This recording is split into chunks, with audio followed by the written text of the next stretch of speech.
Assalamualaikum warahmatullahi wabarakatuh. Perkenalkan, nama saya Ahmad Fajrul Miftaudin dengan NIM 102042400039 dari kelas Sistem Informasi 2403. Dan pada kesempatan kali ini saya ingin mendemonstrasikan mengenai pengerjaan tugas pendahuluan modul 0 pada mata kuliah permodelan proses bisnis. Oke, kita langsung saja ke penugasannya. Kita di sini ingin membuat diagram baru. Kita klik tab diagram, lalu kita klik new. Kita pilih business process diagram, lalu kita klik next. Kita pilih blank, kita next lagi, setelah itu kita klik OK.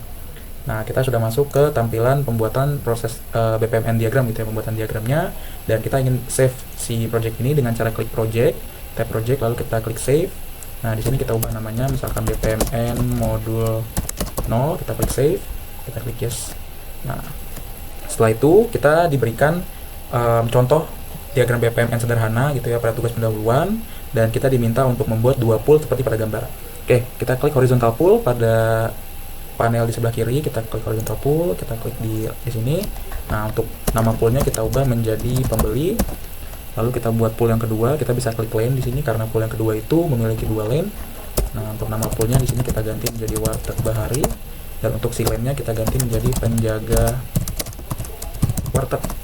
Nah, setelah itu kita buat lane kedua dengan klik lane, kita klik di sini, dan nama lane-nya kita ubah menjadi kasir.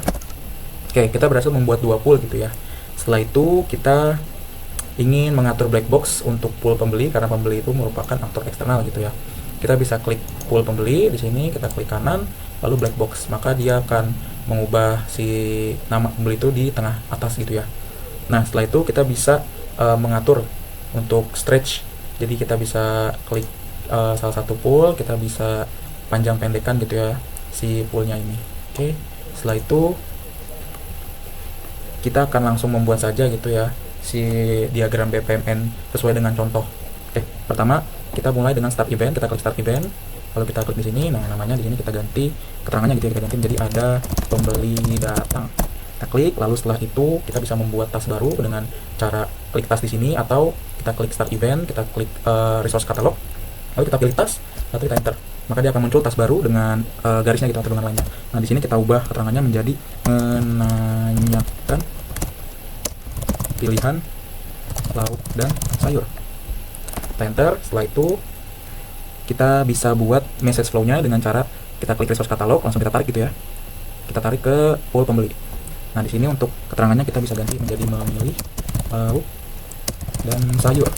Nah, untuk si keterangannya kita bisa ubah atau kita atur posisinya seperti ini. Oke, setelah itu kita lanjut membuat tas baru, kita resource catalog, kita pilih tas, enter, maka dia muncul tas baru. Setelah itu kita ubah keterangannya menyiapkan makanan, kita enter. Setelah itu kita buat message flow baru lagi, sama seperti tadi, kita resource catalog, kita tarik resource catalognya, maka dia akan muncul garis baru. Nah, garis ini kita sambungkan ke pembeli. Nah, pada contoh itu si arah message flow-nya ini dari pembeli ke arah warteg bahari, maka kita bisa ubah gitu ya. Di sini kita klik si garisnya. Nah, di sini ada icon muncul gitu ya, namanya create return message, kita klik. Nah, dia akan menambahkan garis baru dengan arah sebaliknya gitu ya. Nah, arah yang tidak sesuai kita delete, lalu kita yes, kita ubahnya ke arah tengah. Oke, setelah itu kita klik dua kali untuk memberikan keterangan. Di sini menyampaikan lauk dan sayur yang dipilih.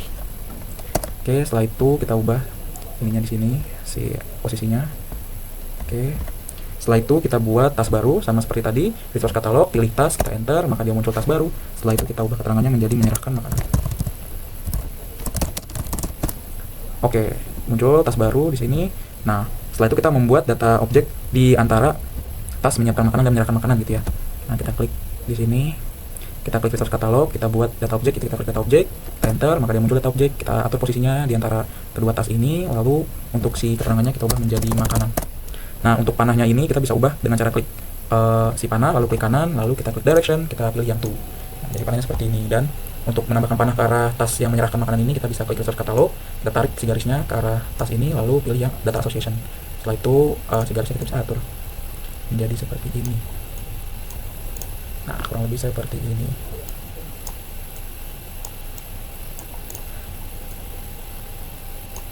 Oke, setelah itu kita berikan message flow. Kita berikan message flow di sini, kita tarik garis, kita taruh di sini, dan kita beri keterangan menerima makanan. Lalu kita ubah, kita atur posisinya. Setelah itu kita buat tas baru di sini, kita klik tas, kita enter, dan Di sini keterangannya adalah menerima uang pembayaran. Menerima uang pembayaran. Nah, untuk tas ini dia berada di pool kasir gitu ya. Maka kita tarik aja. Oke, setelah itu kita buat message si pembeli, kita tarik ke pool pembeli. Karena dia arahnya berbeda gitu ya, arahnya dari pembeli, maka kita bisa atur seperti tadi gitu ya. Nah, arah yang tidak sesuai kita delete saja. Oke, setelah itu kita atur dan kita klik 2 kali untuk memberikan keterangan. Di sini keterangannya adalah melakukan pembayaran. Oke, setelah itu kita tarik untuk mengatur posisinya. Oke, setelah itu kita bisa langsung saja untuk end event gitu ya. Kita bisa mengakhiri event. Nah, kita klik end event di sini. Setelah itu kita beri keterangan makanan sudah dibayar oleh pembeli. Oke, kita atur saja posisinya seperti ini. Nah, oke, kurang lebih diagram BPN yang sederhana sesuai dengan contoh setelah kita buat gitu ya. Selanjutnya di sini kita diminta untuk mengubah ukuran font pada notasi aktivitas dan event menjadi ukuran 20. Oke, kita bisa klik salah satu tas, kita klik kanan, lalu kita klik styles and formatting, klik format, kita masuk ke foreground. Nah, di sini untuk font size kita ubah ke 20. Lalu kita set as default dan di sini kita pilih set as default for all shapes. Setelah itu apply to whole project.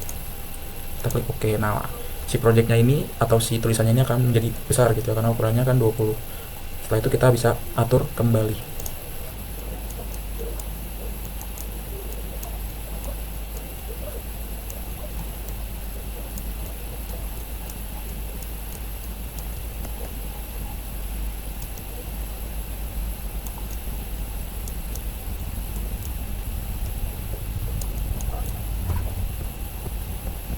Oke.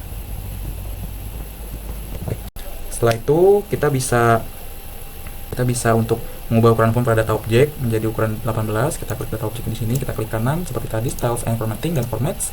Habis itu kita foreground, dari sini kita ubah ke 18. Lalu kita set as default for data object.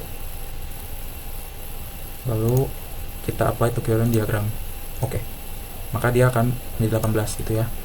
Nah, habis itu kita diminta untuk mengubah ukuran ketebalan garis panah. Kita klik salah satu garis panah gitu ya. Kita klik salah satu garis panah, misalkan yang ini, kita klik kanan, lalu kita styles and formatting, kita format. Setelah itu untuk lainnya di sini ada weight, kita ubah ke 2,5. Habis itu kita bisa set ini menjadi set as default for all connector. Kita apply to whole project gitu ya. Terus kita oke. Nah, maka ukuran garisnya akan menjadi 2,5 gitu ya ukurannya. Oke. Setelah itu kita bisa ekspor si diagram ini dengan cara klik tab project, lalu kita bisa ekspor di sini. Kita pilih active diagram as image. Setelah itu kita ingin mengekspor ke file JPEG terlebih dahulu. Kita file JPEG. Lalu di sini kita ubah namanya. Kita klik untuk quality-nya di sini kita diminta untuk maksimum gitu ya. Kita ubah quality menjadi maksimum, lalu kita klik save. Setelah itu kita finish. Nah, lanjut kita diminta juga untuk ekspor menjadi PNG sama seperti tadi. Nah, di bagian sini kita ubah menjadi PNG. Di sini ada 2 jenis PNG, dengan background dan tidak dengan background. Kita pilih dengan background gitu ya. Setelah itu ubah namanya. Lalu di sini untuk DPI-nya kita diminta untuk 300 DPI. Setelah itu kita save. Lalu klik finish. Oke, kita sudah mengekspor si diagramnya menjadi JPEG dan PNG. Setelah itu kita akan mengcompare gitu ya. Kita bandingkan hasilnya mana kira-kira kualitas lebih bagus. Nah, kita mulai zoom in gitu ya. Mulai zoom in. Yang JPEG juga kita zoom in. Nah, di sini kita bisa lihat gitu ya. Untuk JPEG itu dia menjadi blur gitu ya, karena JPEG itu adalah ekstensi untuk foto gitu ya, foto atau gambar. Sedangkan PNG itu dia khusus emang untuk grafis gitu. Jadi emang dia gambar lebih tajam, sedangkan JPEG itu memang fokus untuk kompresi file gitu ya, agar ukurannya lebih kecil. Kurang lebih itu saja yang bisa saya demonstrasikan gitu ya. Jika ada salah-salah kata mohon dimaafkan. Sekian dari saya. Wassalamualaikum warahmatullahi wabarakatuh.